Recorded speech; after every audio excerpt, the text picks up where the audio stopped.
যখন তাদেরকে রাইখা চলে আসবে ইব্রাহিম আলাইহিস সালাম, তো হাজরা আলাইহিস সালাম বললেন যে আমার প্রাণের প্রিয়তমা স্বামী, তুমি যে এখানে আমাদেরকে রাইখা যাইতেছো, এটা কার হুকুমে, তোমার হুকুমে নাকি মাওলা পাকের হুকুম?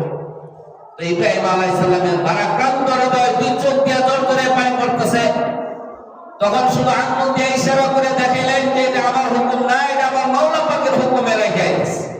তো হাজরা আলাইহিস সালাম বললেন, যদি এটা আমার মাওলা পাকের হুকুম হয়ে থাকে তাহলে তোমার খাবারের কোনো প্রয়োজন নাই, যে আল্লাহ পাক আমাকে এখানে রাখতেছেন ওই আল্লাহ পাকই আমাকে সাহায্য করবে। সুবহানাল্লাহ। তো হাজরা আলাইহিস সালাম এখানে থাকতেছিলেন একদিন, দুই দিন, তিন দিন।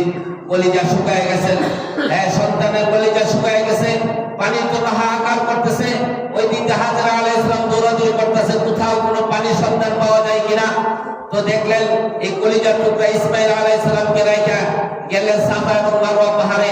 সাফা পাহাড়ে গেলেন, আবার মারওয়া পাহাড়ে গেলেন, একবার, দুইবার, তিনবার এইভাবে 7টা চক্কর লাগাইতেছিলেন।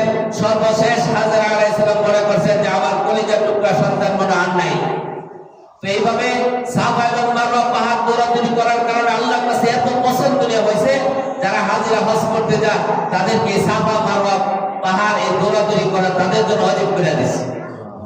আল্লাহ তাআলা বলেন, ইন্না সাফা ওয়াল মারওয়াতা মিন শাআইরিল্লাহ ফামান হাজ্জাল বাইতা বি'তামারা ফালা জুনাহা আলাইহি আন ইয়াতাওয়াফা বিহিমা ওয়া মান তাতাওয়া খায়রান ফা ইন্নাল্লাহা শাকিরুন আলীম।